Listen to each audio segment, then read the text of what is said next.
길을 걷다가 이런 곳들 보신 적 있으신가요? 퇴폐이발소에서 이어져 오는 곳들인데요. 오늘은 이발소에 대해서 이야기해보도록 하겠습니다. 과거에 이발소라는 이미지가 너무 안 좋았기에 아직까지도 그 이미지를 벗어나지 못하고 있습니다. 그런데 요즘은 바버샵이라고 해서 남성 전용 이발소가 하나둘씩 생겨나더라고요. 70년대부터 이발소에는 안마와 면도를 해주는 여성 안마사가 있었어요. 그런데 80년대에 퇴폐이발소가 생겨나면서 이발 문화를 완전히 바꿔놓았고 남자들의 휴식처 역할을 했던 이발소를 더 이상 편하게 다닐 수 없는 곳으로 만들어 버렸습니다. 퇴폐이발소가 늘어나면서 모범적으로 영업하던 이발소는 한때는 건전함이라는 문구를 붙이고 영업하는 경우도 있었는데 그래서 오래된 곳에 가보면 모범업소라는 표시가 쓰여진 곳들이 많았답니다.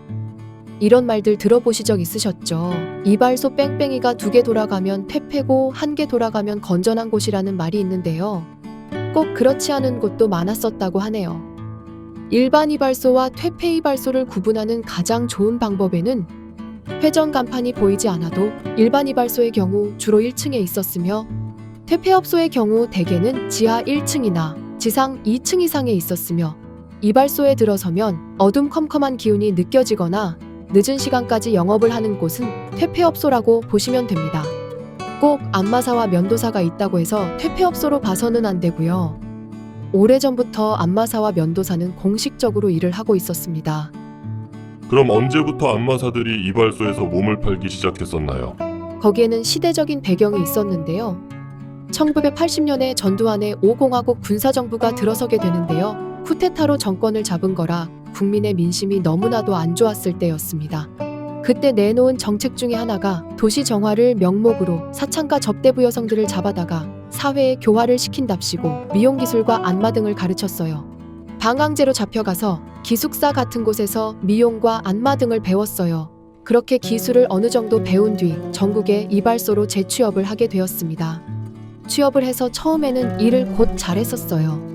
근데 몸을 팔아 돈을 벌던 여성들이 이발소에서 당연히 수입이 안 맞았겠죠. 일부 여성들은 제 버릇게 못 준다고 이발소에 오는 손님들과 몰래 성매매를 하기 시작한 거예요. 그렇게 하나둘씩 손님들과 사랑을 나누면서 퇴폐이발소가 전국으로 늘어나게 돼버린 거예요. 그러면서 이발업이 완전히 개망하게 돼버린 거죠. 전두환 정부의 잘못된 정책으로 오히려 새로운 성산업이 생겨나게 된 계기가 돼버린 겁니다.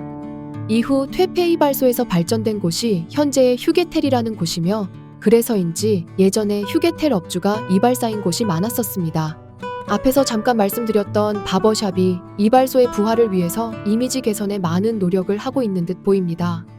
이발소 이야기는 여기까지고요. 그럼 다음에 뵐게요.